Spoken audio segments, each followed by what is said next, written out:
Today I'm going to do a little bit of teaching about why everybody does not know Jesus, being that this is kind of like Christmas time.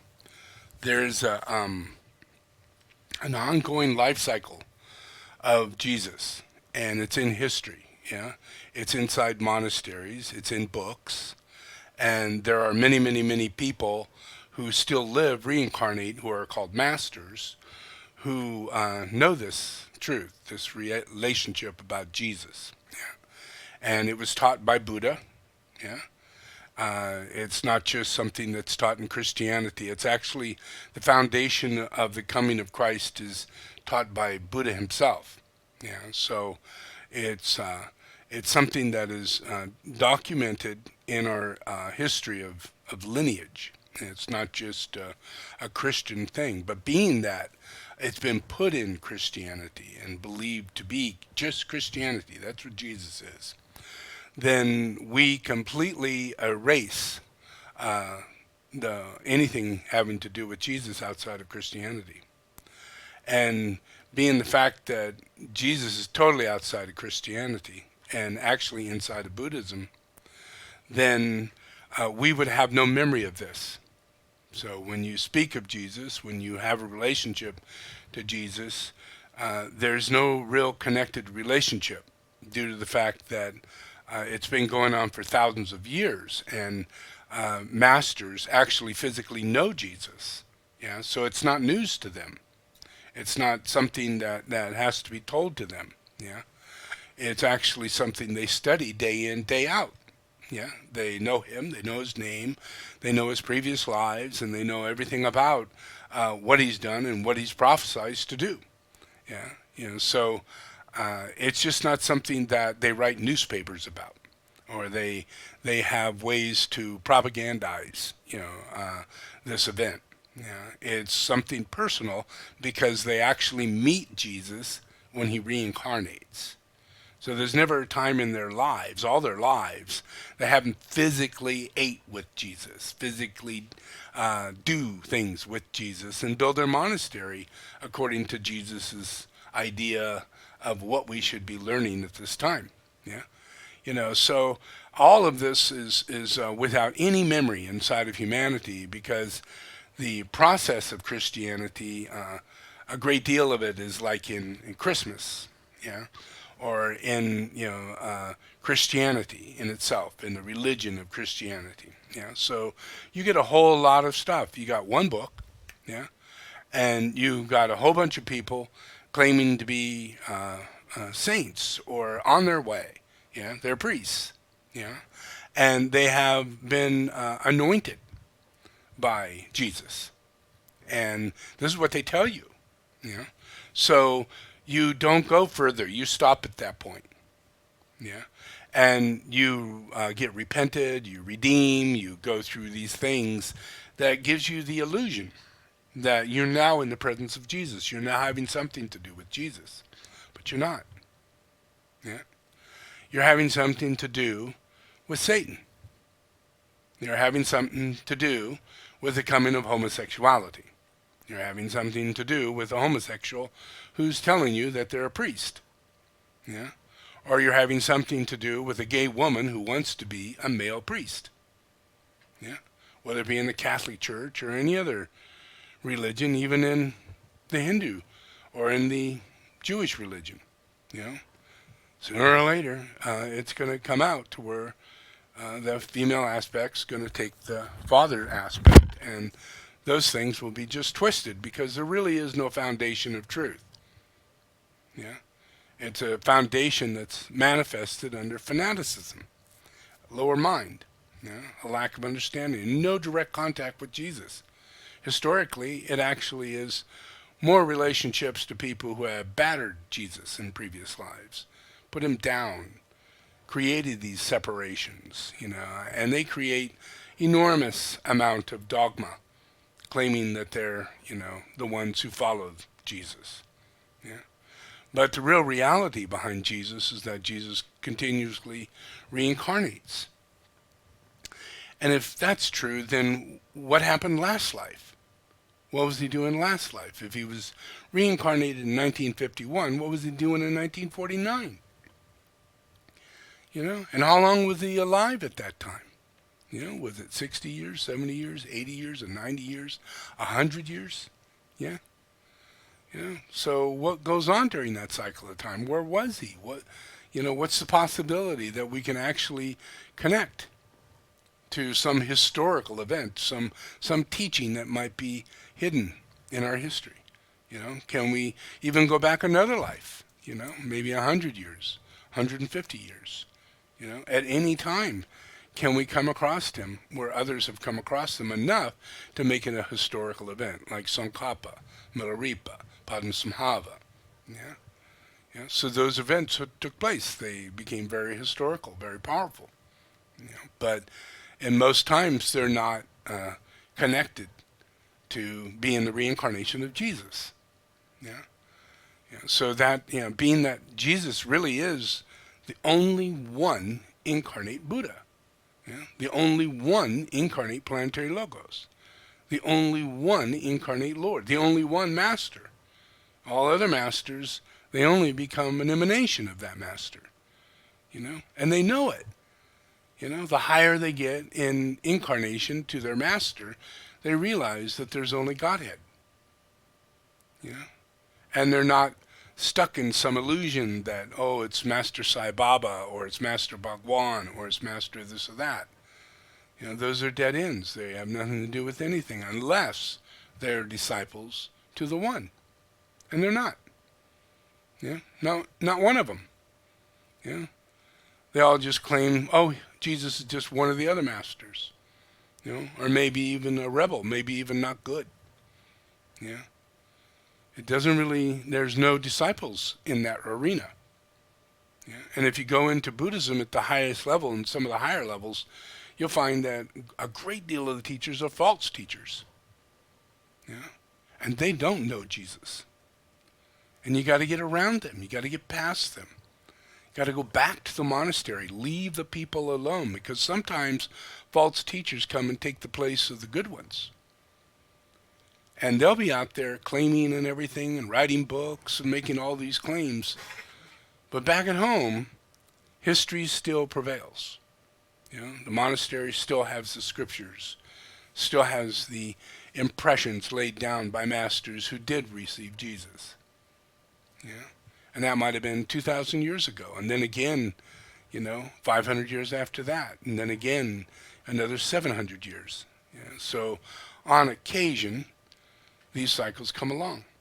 So that's what I'm trying to point out, is that the ability for a person to come in contact with Jesus, the reincarnate, who is one singular entity on planet Earth.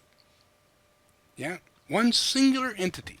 The chances of you coming across that guy and knowing who he is, let alone coming across him, is almost impossible. Literally. There was no airplanes 150 years ago. Very few planes, very few trains. Few people had that lifestyle. And you certainly weren't on a pilgrimage. If you were going to meet Jesus, you were in a monastery. And you incarnated to be placed in that monastery in a very rare reality of a very small group of people who continuously reincarnate. And it's those people who are off the wheel that I call Bardo Samsara reincarnation. People lost, who never meet Jesus. Ever. They hear about him, but they don't get to meet him. They only get to meet the false prophets or the teachers or the false, religions that come in a really dark age like Christianity. So what's the chance you're going to come across this guy? Not very high. Not a real high chance. So when it does come around, you're not actually thinking, I'm looking. So after a few hundred years and a few hundred lives, it doesn't even slip through your mind.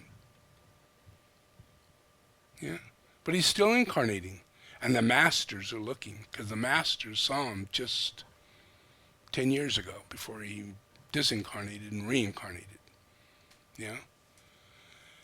And the masters communicate with each other constantly. They're sharing teachings, they're sharing prophecy, they're sharing telepathic rapport and relationship to other masters and their ongoing teachings and their reincarnation and their leaving their body.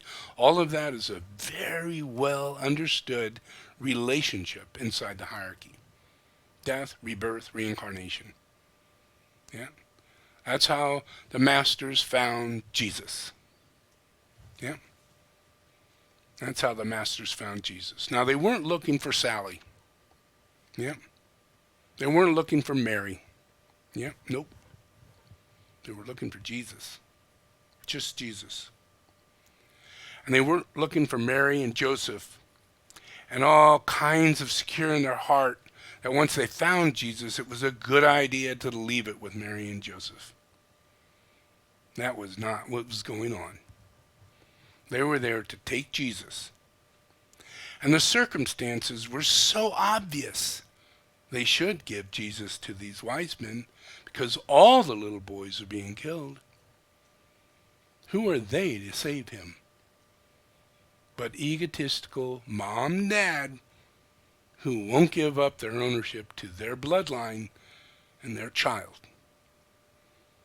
No matter how wise you might be, and you try and explain it to them. Yeah, and yet that story is turned totally around for humanity to look at it as though the wise men just gave them gifts, honored them, because they're honorable people, high people themselves. Why, Mary is the mother of God, the holiest being in existence. Not true. I incarnate over and over and over, and every one of my mothers is a human being. I'm the avatar. Yeah. I'm self-created. I don't require my father's anything. I don't require my mother's anything. I just happen to pop in. And I'm a birth. Yeah. It's not an expected scenario. The way I come in is self-born. Yeah. So in all terms of truth, it should be very easy to let me go. Yeah. Yeah. Because I'm not anybody's genetic offspring. Yeah. I'm nobody's brother or sister. Yeah. I am completely self-born, reincarnated, on my own. Yeah. And at times, I don't even need a mother. I'm manifest on a lotus. Yeah. It's been known in history. Yeah. So there's a whole lot of false teaching that goes on to keep anybody from having contact with me. Because it's only me that they need to have contact with. And if they miss that in their mind of understanding, then when they go from life to life, they won't be looking for me. They'll be looking for the lesser gods and goddesses that are talked about by the demigods who are called priests and priestesses. Yeah? They'll be leading you to Isis, they'll be leading you to Mary, they'll be leading you to who knows what, but they won't lead you to Jesus. And they won't lead you to Jesus as the avatar of all the founding religions. Yeah? They've got to go this other way. Yeah? And that totally takes us off our telepathic ability to transcend our limitation of where we're going to reincarnate when we die this life.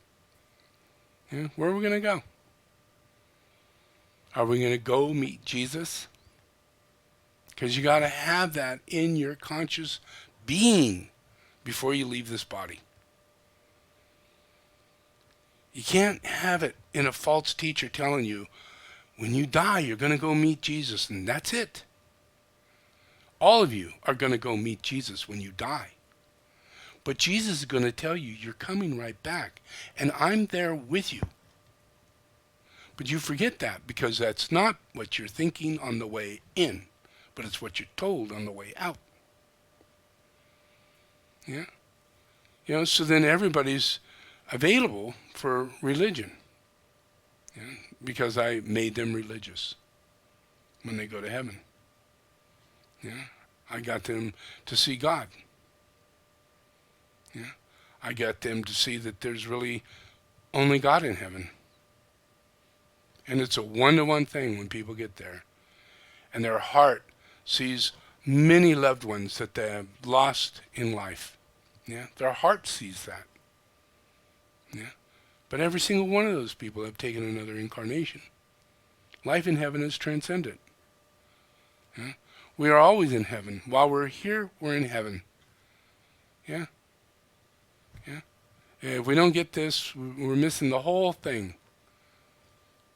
Yeah? And it's so important, just as important it is to not go to hell, but to go to heaven, to meet Jesus. And when you come back, you don't go to hell. You go to heaven, and you meet Jesus. Because historically, meeting Jesus has been an ongoing thing for a long time. Yeah? We have all of Tibetan Buddhism. We have a great deal of saints in Christianity who didn't follow the Christian belief. They went into meditation. They took a direct relationship to Jesus, and because of previous lives, they recapitulated and telepathically came in rapport with Jesus during meditation. By being empty, by being nothing. Yeah? Because Jesus is always here. But that's not the part that they get. Yeah? They don't get that he's here. They just get that, their belief system believes that he's in spirit, but not in form. So that's all one can accept when you receive any contact. But it's not the highest truth. The highest truth is when we actually, just like the time of Jesus, come across Jesus. Yeah? And go through that relationship. Yeah? It's just like during the time of Buddha. Yeah? Buddha had holy men come to him during the time of his birth. And then many people write about that. Whoa, what was that about? Oh. Is it like a coincidence his mother dies when that happens? It's not a coincidence. The father had so much lunar qualities of being a king, a lunar lord, that he possessed his wife to not allow the child to be released into the hands. And that killed her. Gave her a heart attack right then and there. She died during birth. And it was all because of the conflict. Whether it be go spiritual, yeah, and she was 100% spiritual, a highly ordained being, just like her sister, but more. Yeah. And she just couldn't, at that moment, when it came to the Lord coming out of her and what it's going to do in its dharma, it needed to go where it was supposed to go, which was with the holy man. Yeah. But the father just said, no, I'm king. He's going to be king. Yeah. And nobody's going to stop me. And get out of here. Yeah. That killed her. Made the priest leave. And he had no contact with another priest until he was over 30 years old. And that's when he got married. And that transmission of that marriage and the continued relationship during the time of her needing to be given birth, which requires a lot of relationships to priests, it opened the door to allow him to see true dharma, where he's coming from, rather than this kingly scenario and this householdership scenario that was placed in his life. So that again, he had to choose spiritual or material. So that's 30 years, of him being hidden from masses of people who could have received an enormous amount of blessing. Same with Jesus. 30 years, and we don't even have the years that he's missing. We have no idea what happened after he was 14. There's nothing in the Bible about it. He comes back when he's 30. Everybody thinks he's a carpenter, and there were no carpenters. There's no wood then. He was the masonry. I mean, how do you get this wrong? Just double check your thought, and your research, and you'll find out, oh, if he was anything, he was a mason, not a carpenter, because there were no carpenters. But he wasn't even that. He left at 14 because he didn't want to get married. He left at 14 because he needed to go to India. And when he left his body, what happened to all of his disciples? They went to India. Why would they go to India? Because that's where Jesus went. They knew he was alive. He ate with them right after he was known to be dead. So it was a lot of history that is not shared with humanity. A whole other crap is shared with humanity. A whole other crap. You can even go back to the past where Moses exists. And Moses, all relationship of the Hebrew text, the belief system, is all about Israel. All about Israel. Is it? What is Israel? What is Israel? Is it peace?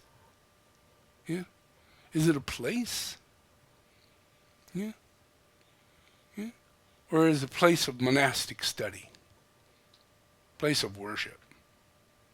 Place where the avatar lives? But is that in the location, of Israel that's believed by these people? If you study, you'll find that Moses didn't go to Israel.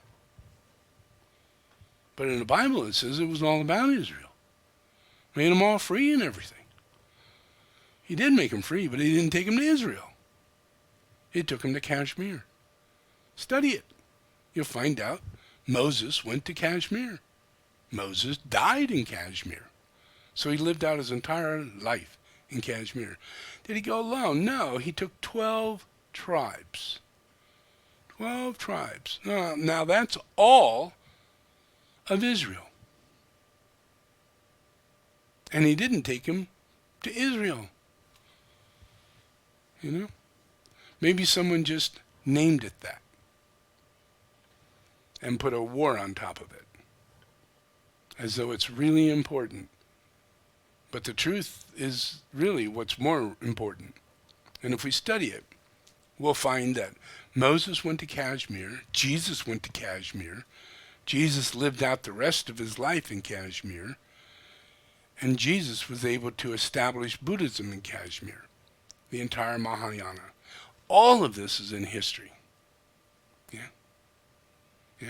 Easily documented, easily able to see. So the process of whether or not Jesus could be found, if you wanted to, if you were told this, But if you're just told that, well, Jesus walks on water and manifests breads and loaves and things like that, you'd be looking for someone like that. So Sai Baba pops up and tells you he's the avatar. And you believe shit like that. You kind of find out he's a pedophile, just like all the priests in the Catholic Church. So that process is just moving people away from studying.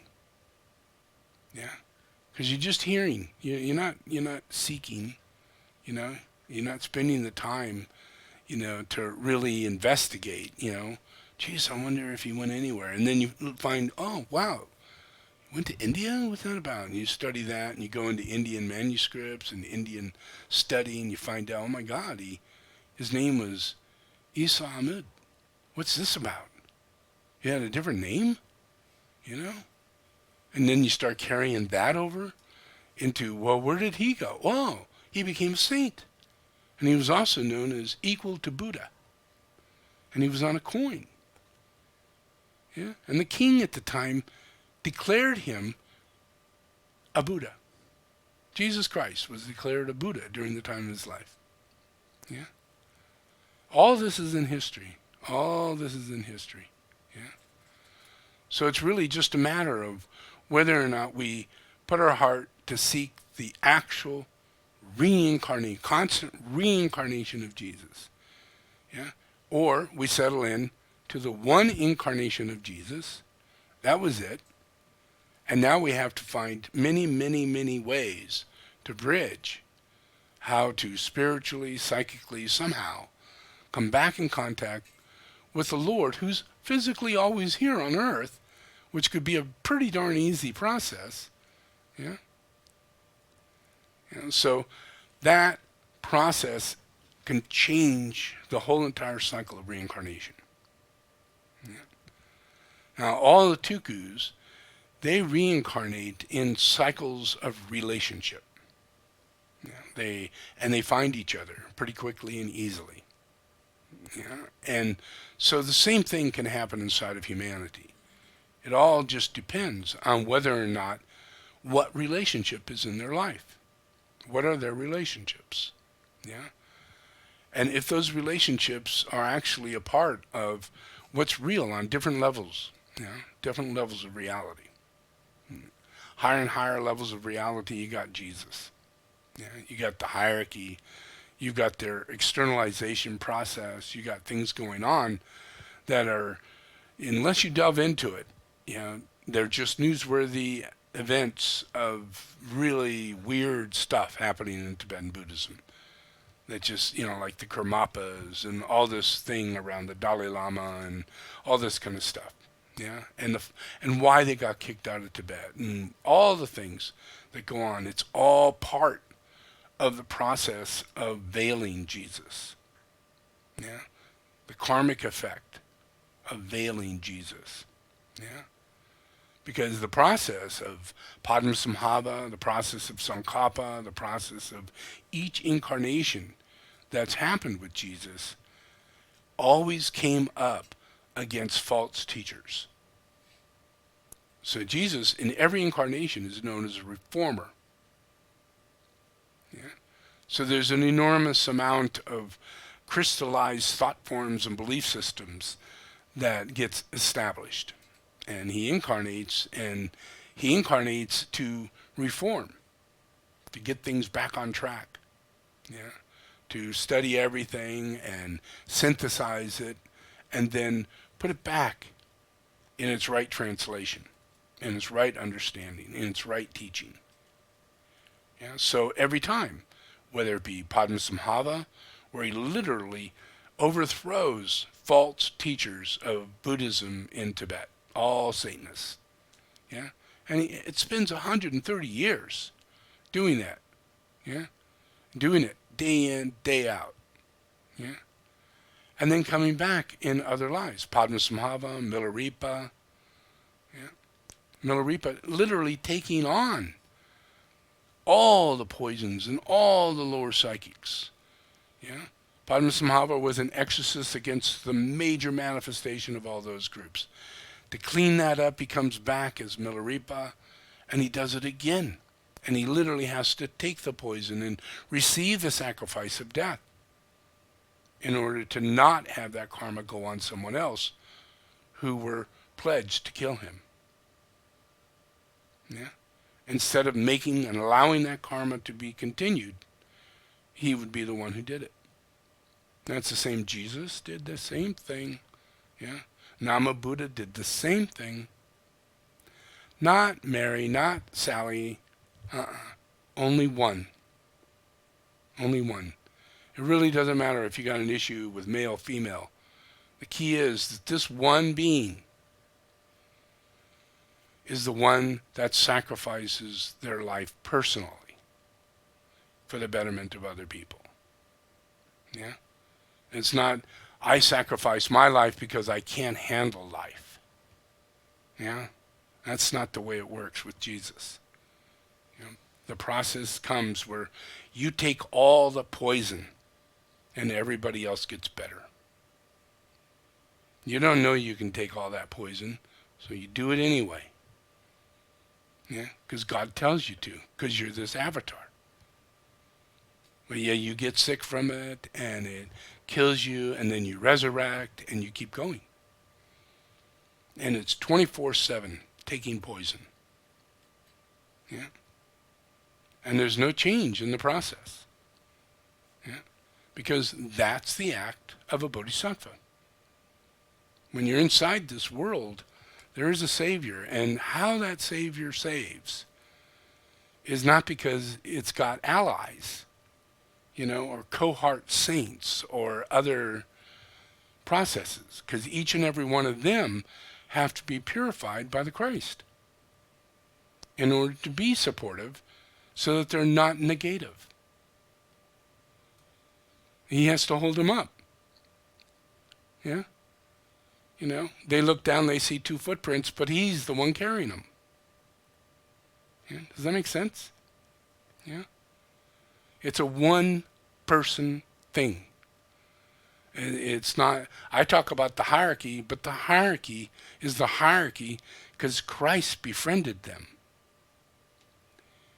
and turned them from the dark source that they were in and moved them day in, day out to take refuge.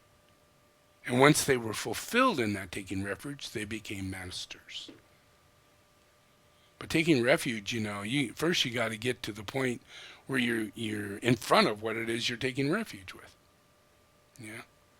And that's where the masters were at. You're not going to find Christ much outside of a monastery. Yeah. Unless you're willing, to put your time and energy into that life. Rather, I'm not talking Sai Baba and things, but the life of spiritual accomplishment. Yeah. And then the seeking of knowing that the Christ, it doesn't matter about all the other teachers and about all the religions. There's this one cat out there, and he is Christ, and he is incarnated, and he's not outside the realm of incarnation, because that's the only way the avatar can raise us up and save us on a day-to-day basis. It's the only way. Yeah, I haven't got a way out of it. Yeah, and I don't seek a way out of it. It's just the way it is. And to explain it, it's not explaining hardship in my case. It's explaining the real reality. If you read the Bible, oh, that makes sense. This is what the Bible says. If you read Buddhism, oh, that makes sense. This is what Buddhism says. Well, if you meet Jesus, you're going to find he talks like the outcome expression of what all they say it is. Yeah. Because there really is a formula, a transmutation of evil. Yeah. And to be able to see evil, you can't, because it's veiling you to see it. And the poison has to be taken up. Yeah. Because you can't see it, the only thing you can express is the process of that poison. The poison comes from somewhere. Yeah, so it is a time thing. It's an element of time. Yeah, so imagine that in reincarnation, Tibetans come to my house and try and, help, get me out of there and get me back to Tibet and get me to Hemis Monastery. That's where they want to take me. Yeah. And if that had happened, that was a place that wasn't being taken over by China. If it had happened, the process of me being able to sit and read my books and remember me and remember my best friends, they're sitting right next to me, they gathered me, they're angels, yeah, and I'm an angel, yeah, and that relationship changes everything. Now, that's what it is that I'm moving to foster everybody to be in, so that their relationships can control their incarnations. So we're not in this bardo and samsara and who knows where we're going to go. Because in Buddhism they say, hey, you never know. You may end up to be a dog. May end up to be an animal. Because it's really lucky. You're really blessed to be a human being. It's not that common. You should consider that. That's terrible. That's a terrible thing. Yeah. But if you get the teaching from Buddha says, well, I can cure that. That's what this is about. You get off that wheel and you get into the wheel of incarnation as a tuku. Because you've taken bodhicitta. You're building the bodhicitta quality inside. You only do that once you've found and made connection with the bodhisattva or the Buddha. Because it's a light of transmission that happens through relationships. Yeah? And we don't really know that, the Buddha's reincarnated, or that Jesus is the Buddha who reincarnates. It's almost impossible. So many years have passed, and people just go, it's just like crazy. But the only reason it's passed like this is because the amount of time I've had to take, to get us to the point where we'll have television, and you'll have a telephone, and I'll have an airplane, and we can fly around. And the chances of meeting me go from 1,000,000 down to 100 to 1. That's amazing. That means that your next life has a very high chance of being elevated and reincarnated into the new group of world servers that serves my impression on the timing cycle of incarnation of the saints. As a group. Rather than being incarnated lost, who do I talk to? What kind of friends do I make? I am totally at a loss. Because it's been impossible to have a thread inside of reincarnation with war going on. Imagine all the ones you've loved. Your children, your sons, your husbands. You go through a whole life in sorrow because you lost your son, you lost your husband at war, and you can't just click it off. You can't. So sorrow and pain. One war, World War I, World War II, Korean War, Vietnam War. That goes through 4 or 5 incarnations. And then there's groups of people who are held by Hitler. And slaughtered. There's millions and millions, over 8 million American Indians that all lost their lives, and we're only down to 600,000. Their reincarnations are really hard because they all come back drunk, lost. They hate each other. They hate being an Indian. They can't fit in anywhere. Because for 40,000 years there were a line of reincarnation going on. Peace. Peace. No war. Peace. Great Spirit carried us, every single one of us, to reincarnate and talk to each other. Constantly in communication, constantly loved, constantly blessed, constantly directed and guided by our fellow brothers and sisters, grandmothers, grandfathers. We didn't have war. We didn't lose people in that way. And then all of a sudden, it goes on for 300-400 years. And these people reincarnate, and they're lost. They can't reincarnate. There's 600,000 of them. Where's the rest? They're lost as a Jew or a Christian somewhere. They're lost, true, totally. Because they're religious people. They got to be a Jew. They got to be a Christian. They can't just go off. They can't go off, with a bunch of tattoos and being, a wild person. They have to reincarnate trying to be a good person. But they're not an Indian anymore. Because they lost. Does that make sense? Reincarnation is a blessing. It's a blessing of the Lord. You should give thanks to the food that you receive because it's about timing.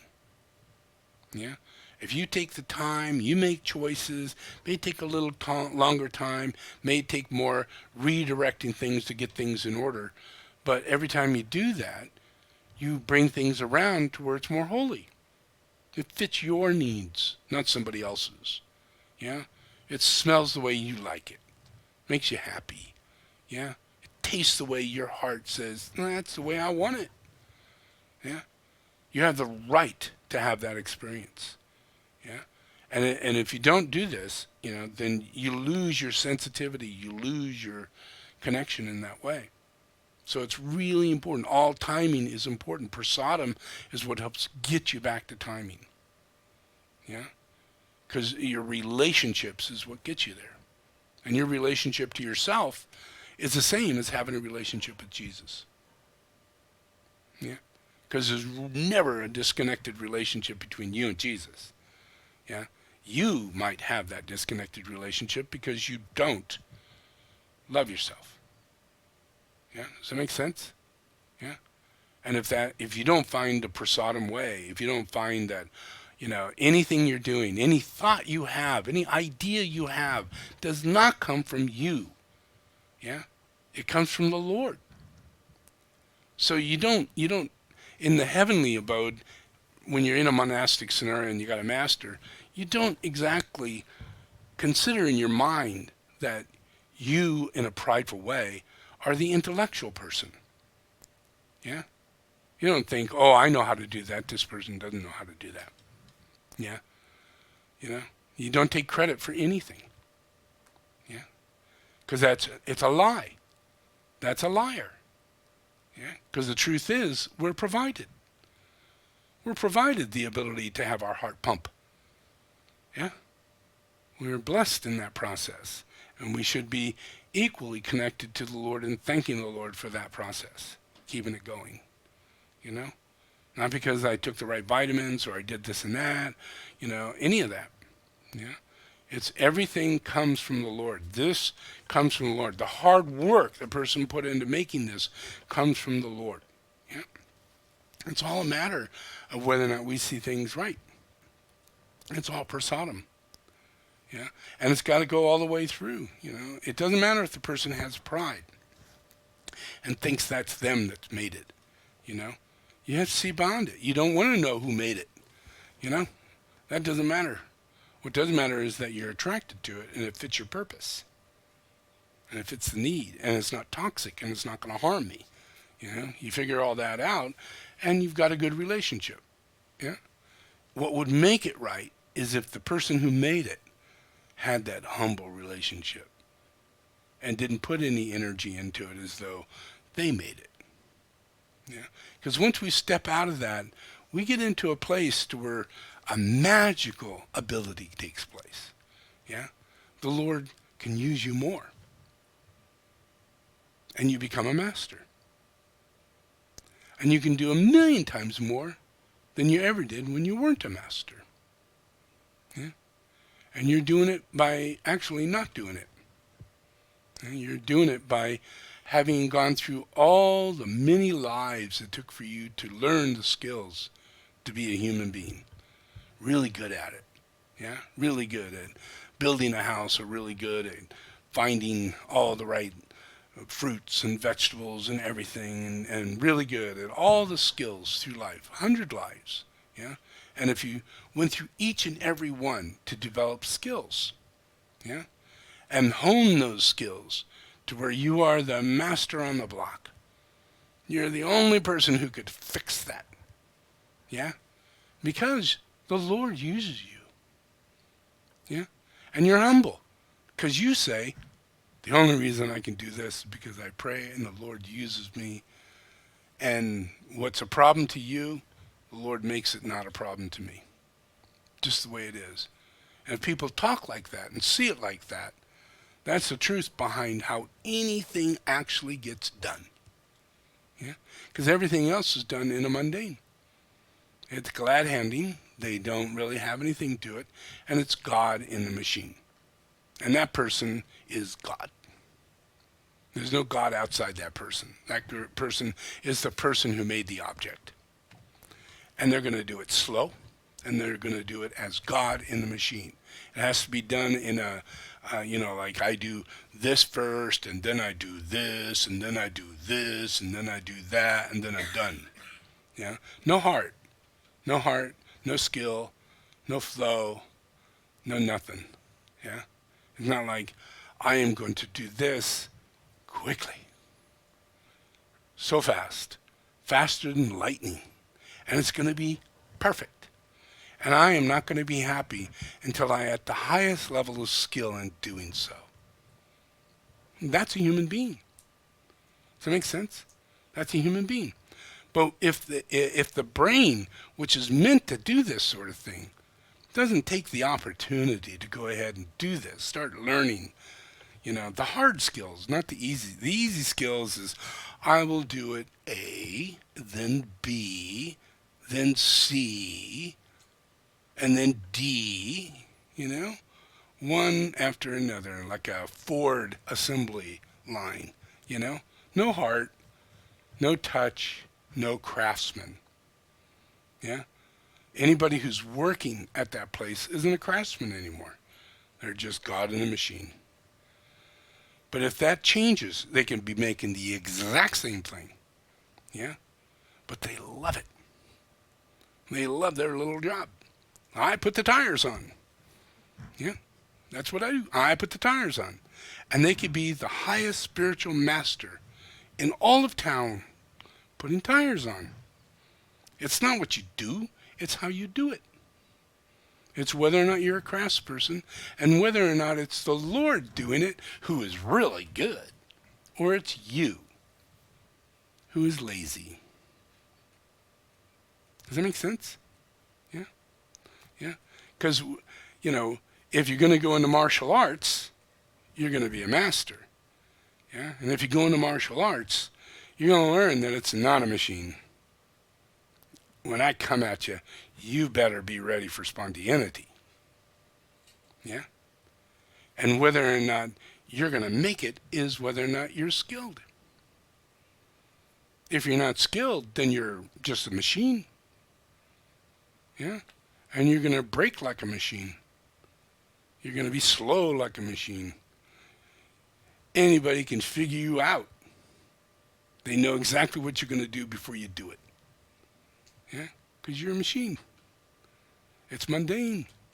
There's nothing unexpected in this thing. It's not human. Humans are 100% unexpected if they have a soul. If they have a soul, it pops up like a tree, out of the ground. Nothing can stop it. Yeah? But if it doesn't have a soul, then it just sits under the ground and stays there until something happens to make it come up. And it's usually a fire, something hostile. Yeah? And then it finally comes out. But it's dormant until then. And everybody's dormant until they have that right-hand path trigger and initiate. And it's always the Lord that initiates, and the person has to grow with it.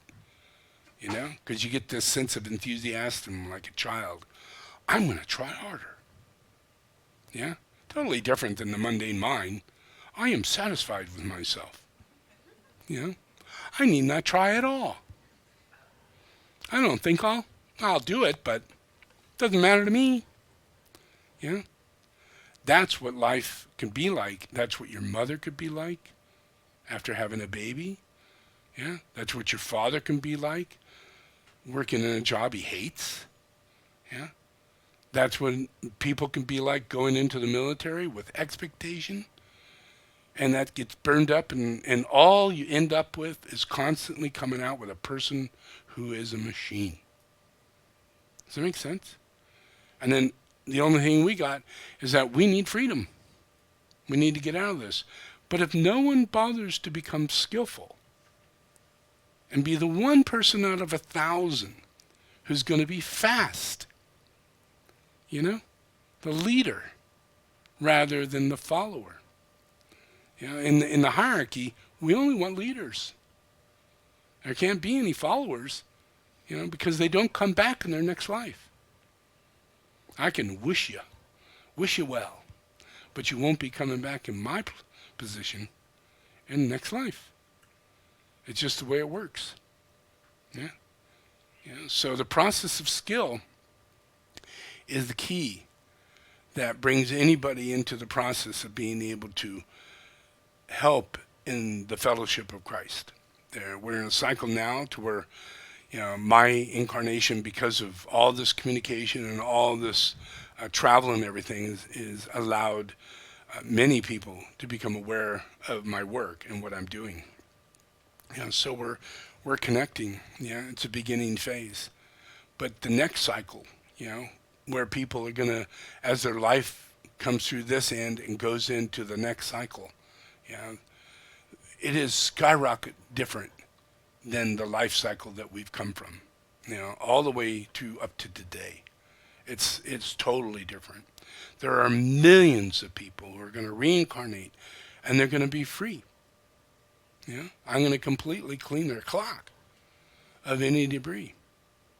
They'll have the weavers for a long time. They'll keep going. I wonder when this is going to start working. I wonder when I'm going to be totally enlightened. I wonder when everything's going to be okay. But by the time they finish this life, the child that comes back will be a initiate. And when you're 7 years old, you will be done with your first initiation. And when you're in your 14th year, you will be done with your second initiation.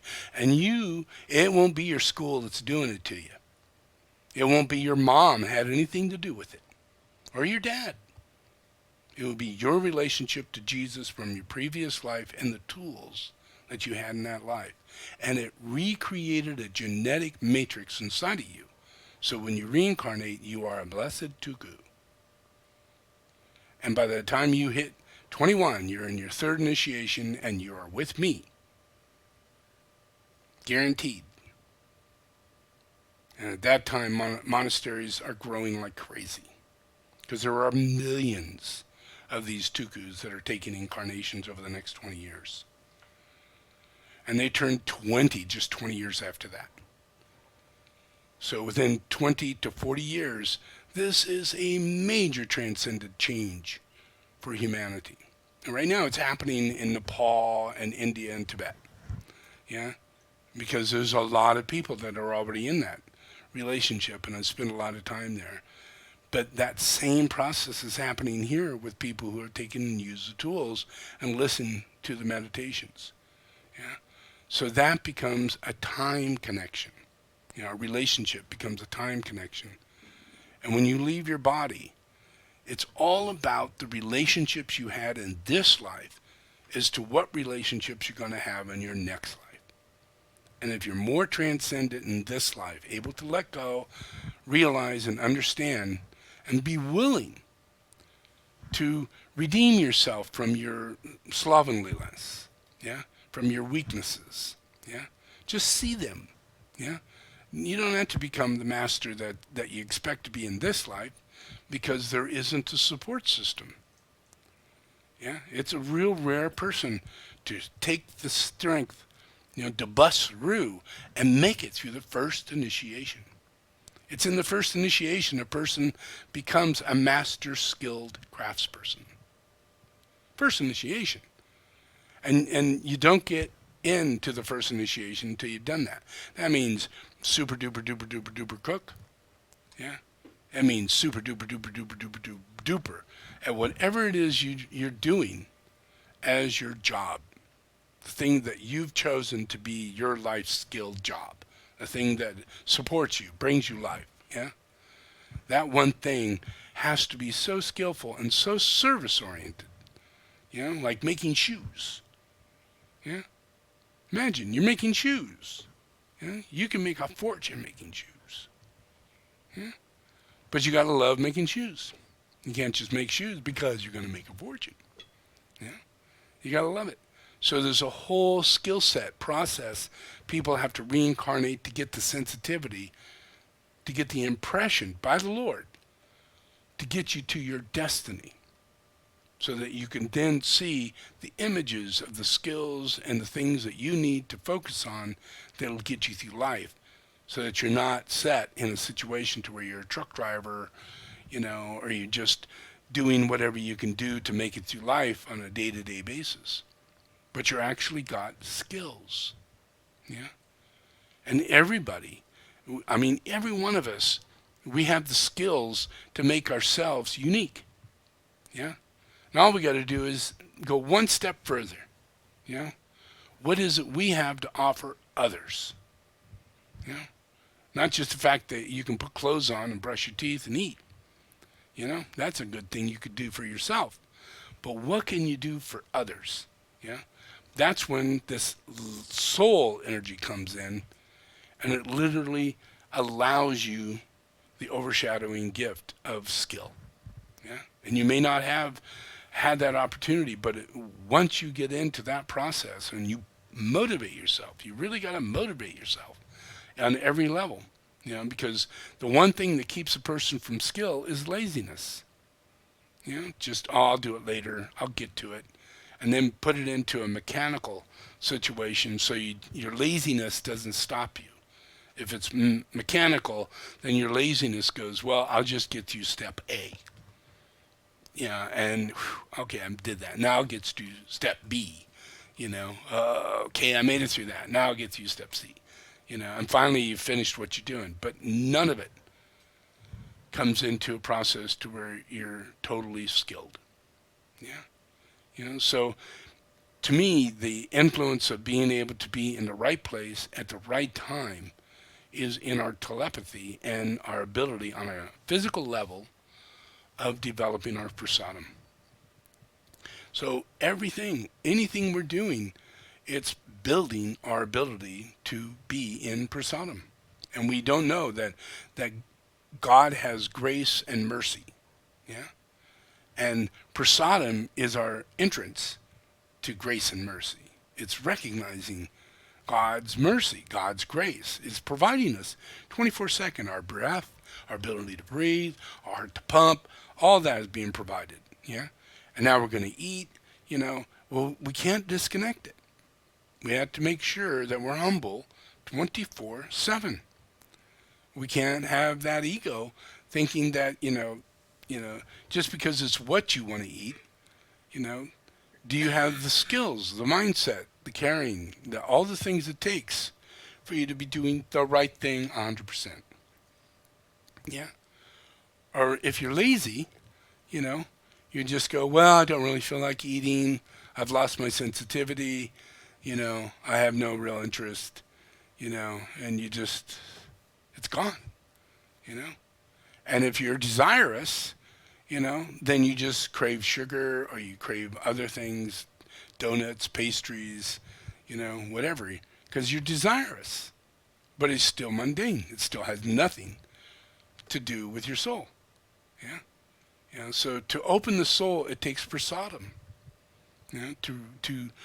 You got to have that humility to know that, the very thing of our existence is being maintained by the Lord. And for us to get an inner idea, to be impressed to do the next thing, that idea is going to come from the Lord. But we have to be humble enough in consistency on all levels in order to get that idea to flow through.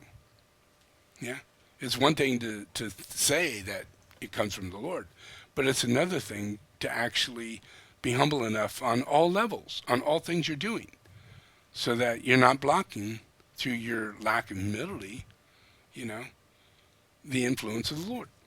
Because the only time the Lord is actually providing you something is to change your bad choices. Does that make sense? The options of bad choices come from, the weaknesses or the laziness or the fear, or all these different things that come up, and we're simply not provided those things because we don't have the vibration or the contact with the Lord to give us those things. But if we calm down and do the right thing, all of a sudden we start seeing or feeling and have relationships to those things we should have. And that's because of the Lord. It's not because of you. Does that make sense?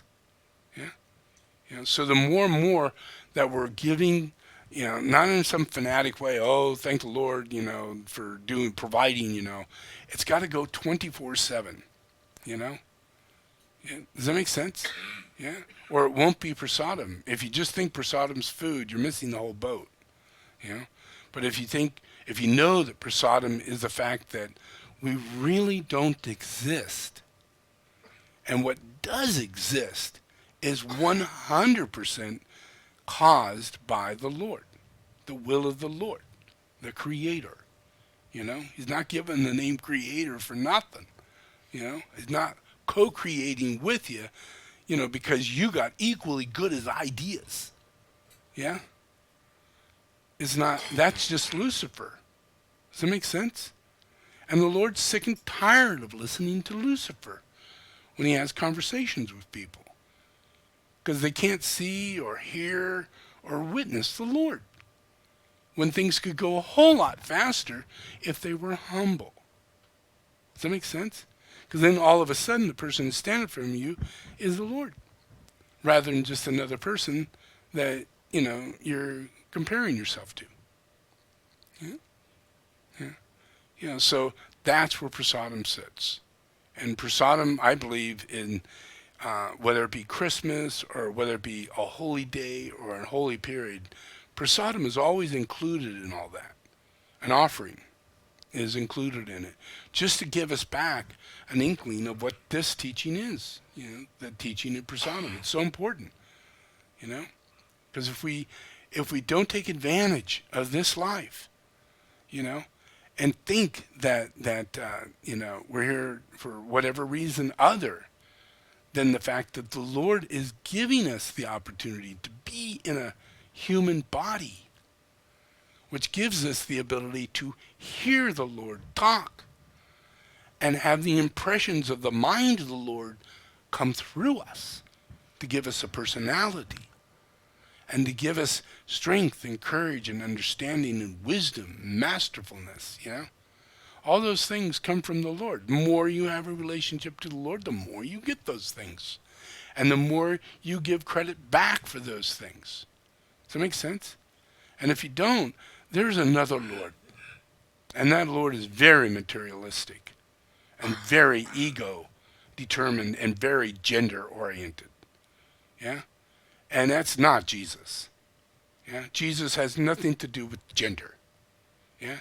It's gender free. Obviously not into homosexuality or any of the gender games. Yeah? The balance of harmony and the balance of divinity is down on a pin tip. Yeah? It's not, you can go any path and all lead you to God. It's not. It's not. It's a very narrow point of view. Like Jesus said, it's going to be hard for you to get through this needle. You got to thread yourself through this thing. I don't see how you're going to get it done. Your ego is like, you can't even see the needle. You have no idea what I'm talking about. So it's really the biggest point for why and how we can come to know Jesus is at this time, because we have telephones and televisions and everything. It's so much in our face. The opportunity is what's there. So in this life, we have, if we take this life with greatest opportunity of the fact that we're in a physical form, and we understand this teaching, we can make leaps and bounds of changes in our next incarnation and this incarnation by releasing ourselves from the bounds of what causes war, what causes worldwide disasters and things that we can't figure out. You can't come to grips with it. You will never know. Yeah? But you could do something about it by going along with the reality of God, the existence of God, and that God creates us, and we should be the hands and the eyes and the ears of God. Yeah? And if that's the case, we got to get rid of our ego. Because if we take credit for God's eyes, then it's not God's eyes. God's not going to see shit. Does that make sense? God wants his words to be expressed, but you can't express those words if you have all these finding lack of credibility in people, places, and things. When that comes out first, and then you say, but God, you can't do that. Does that make sense? Yeah? You can't say negative, you can't find fault, and try and get people to find God. Yeah? It doesn't happen. Yeah? So the influence of being in prasadam is knowing that humility is what changes everything. Yeah? And relaxing into humility, but gaining strength and learning how to be faster at what you're doing. Yeah? Gain strength. And cook in ways that isn't.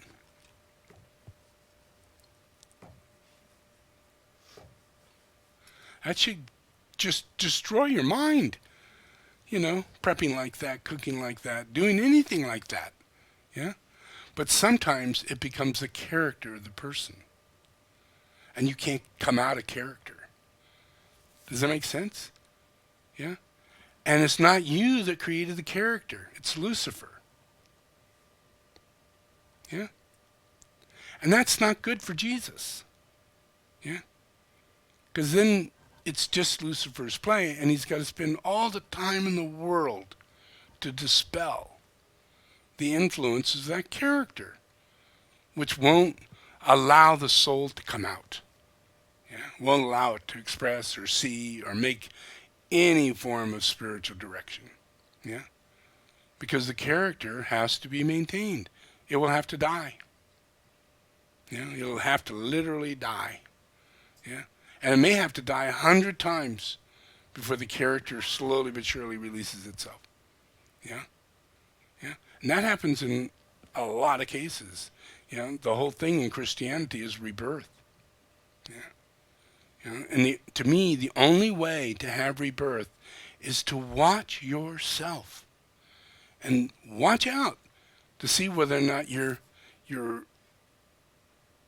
weak in the area of developing skills. And you just accept your mundane skills as good enough. But that's not. If you love someone, you'd want to have better skills at that moment. But yet, you didn't give yourself that opportunity because, you never thought it might happen. It didn't really matter. But it does matter. You create your world. God is creating the circumstances and opportunities to put us into destiny. Not manifest destiny, but destiny. And our destiny is to have a soul and to be skillful. And to be so skillful, we take other people's burdens up. Yeah? To be so fast, we whirl around other people who are getting 1/10 done. Yeah? And it's not a sweat, it's not a problem. It's masterfulness. It's the term behind masterfulness. If you want to be mundane, it's fine. But if you want to be with Jesus, you got to be a master. Yeah? Does that make sense? Yeah? Those skills are everything, and you don't get the skills unless you have humility. Because if you don't have humility, then you have laziness. Yeah? Because then you're allowed the inertia, and you're allowed that you come to think that you rationalize you're getting the job done.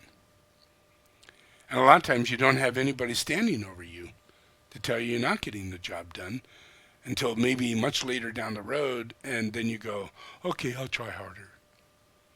But you never try harder because no one's really standing over you.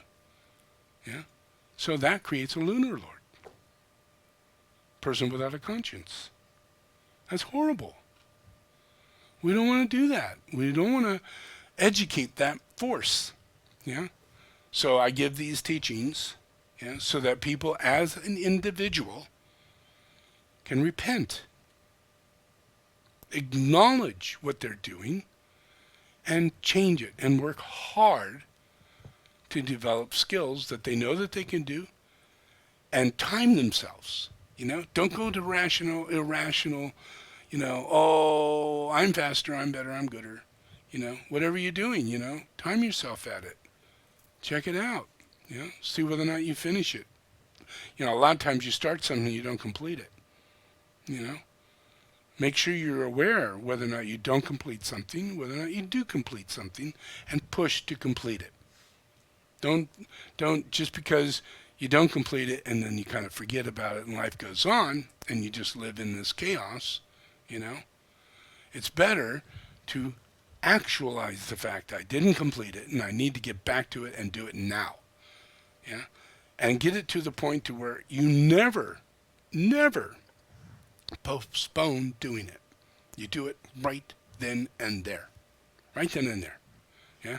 That's why it's always a shock to me when I have monks and nuns and I say, get this done, do this, do that, And then I go, and then I contact him. I go, oh, did you mean now? you know, and oh, I'll do that. No, I forgot. But you would think, if you're in an ashram and you're actually working with Jesus, and I mean, I know people work with bosses, and have a whole other attitude, But it's just all the years. It's just always amazing to have to reflect back into the reality. Don't you think that at the end of the conversation, the next thing you'd be doing is what you were asked to do?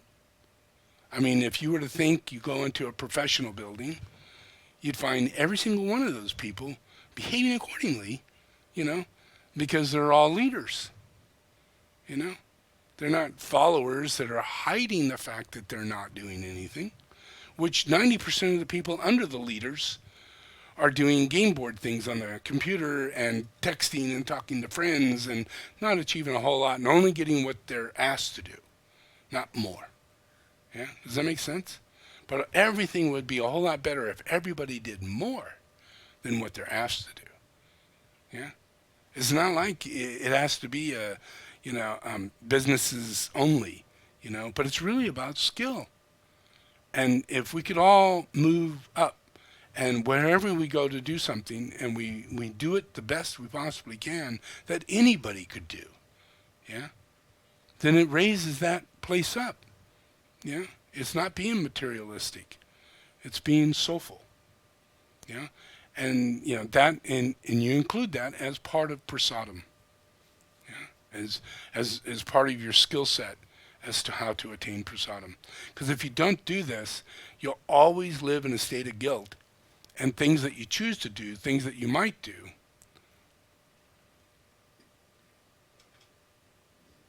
Just a second.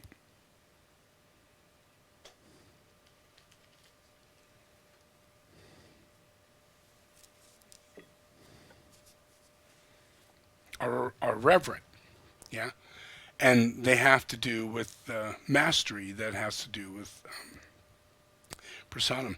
So I'm just going to go to meditation.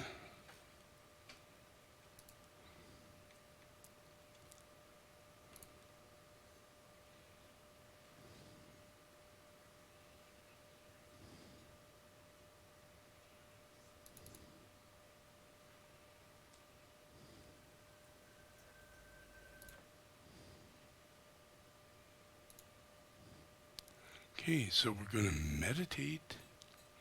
I'm going to play the puja. Everybody just close their eyes, and we're going to do an om with it. And I'll start with an invocation, and then we do the om, and the om is an om, and it's 10 seconds, and then take a breath. That lasts for about 10 seconds, and then we do the om again. So it's every 10 seconds.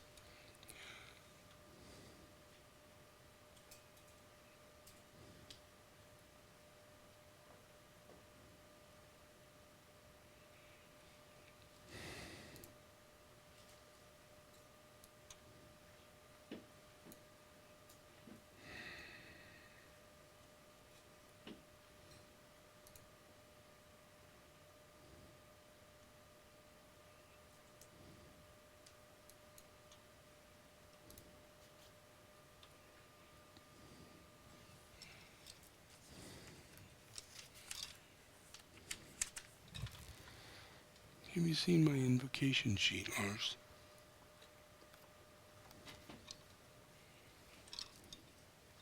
Can you locate it? Somebody.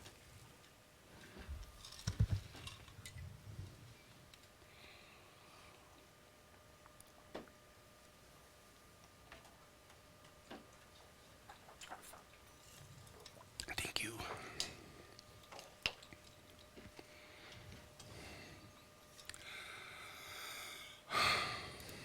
Okay.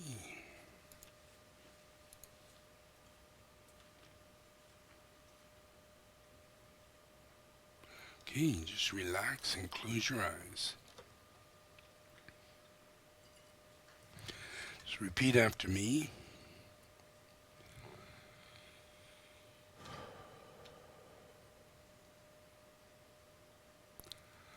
I invoke the power, the love, and the wisdom of my ashram, soul, and monad.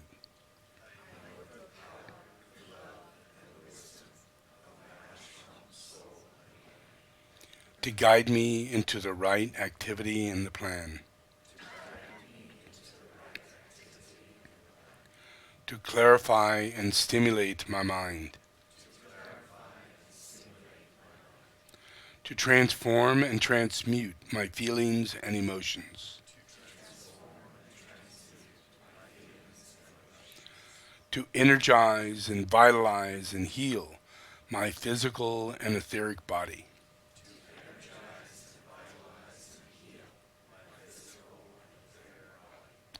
So there is a normal flow of energy in my physical and etheric body.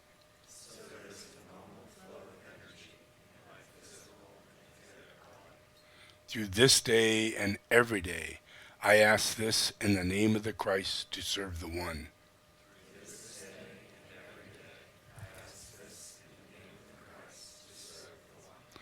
All in the name of the Father, the Son, and the Holy Spirit. Amen.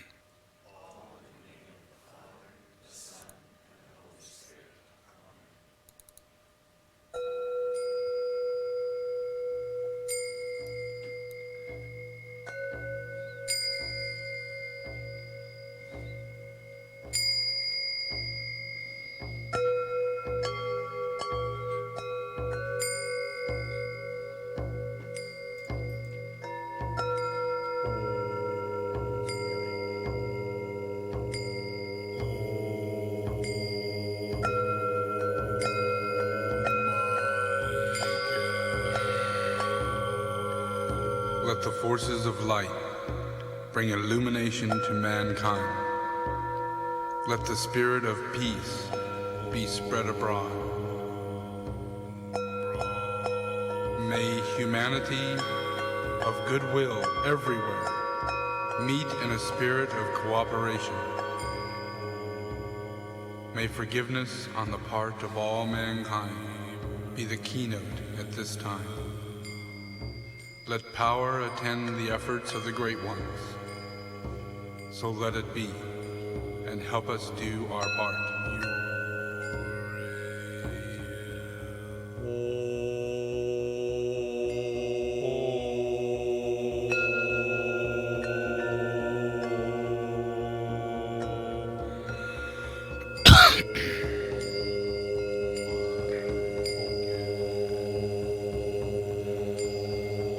Okay, take a deep breath.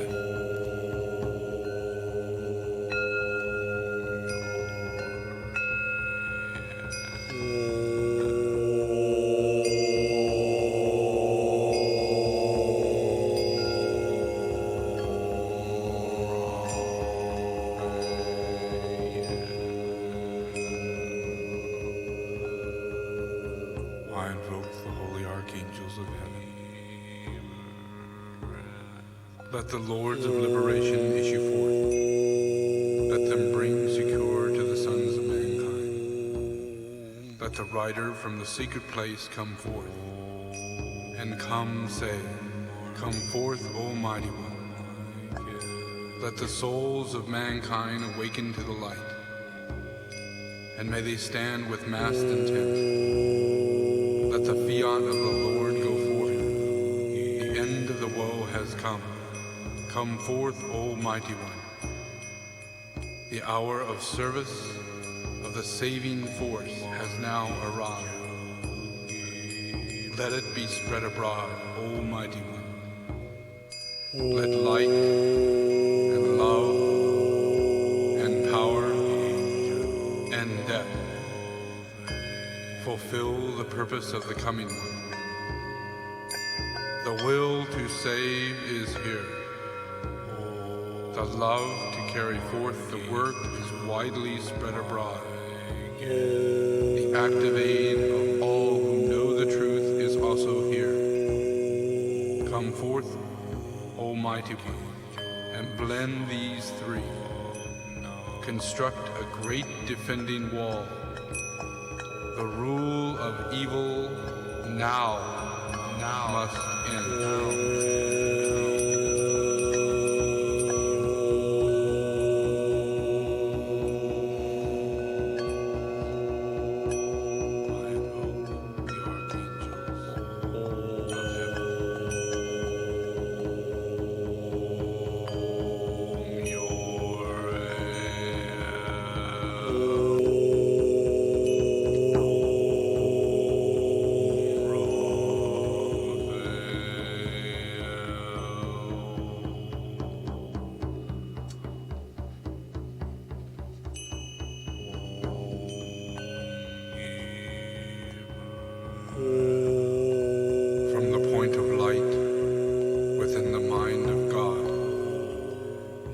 light stream forth into the minds of mankind.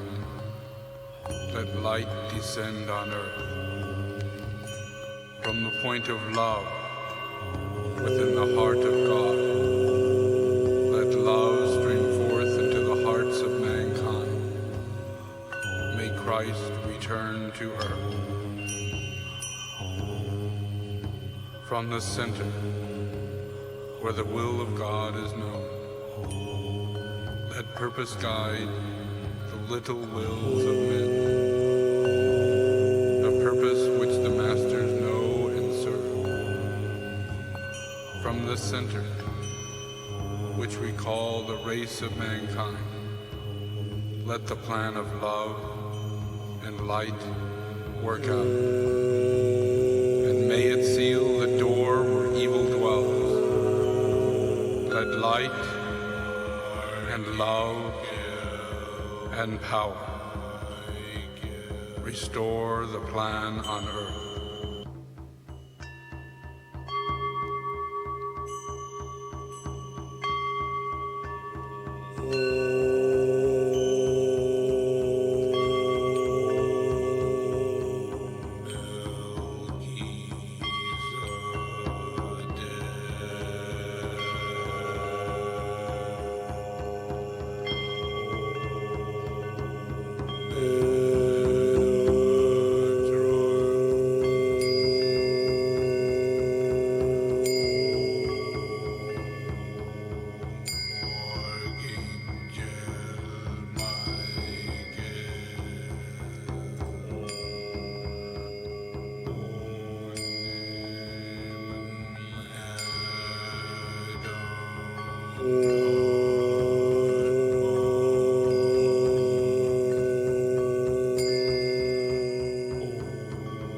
The sons of men are one, and I am one with them. I seek to love, not hate.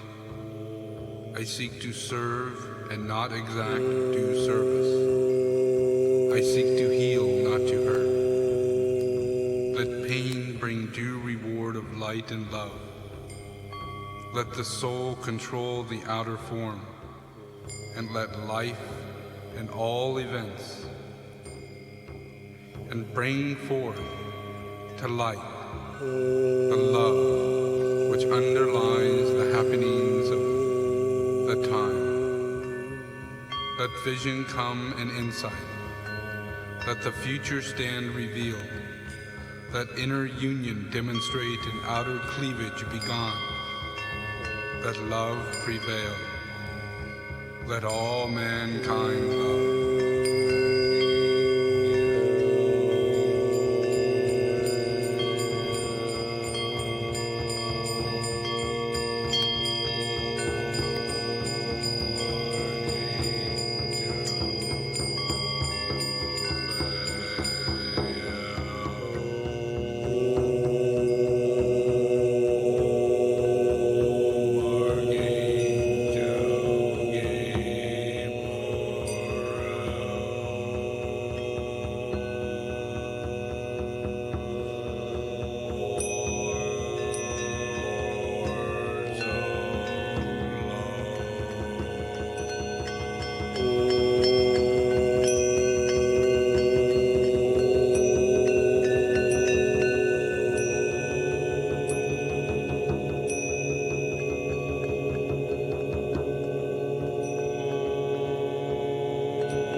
Okay,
just keep relaxed.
Okay, you can open your eyes.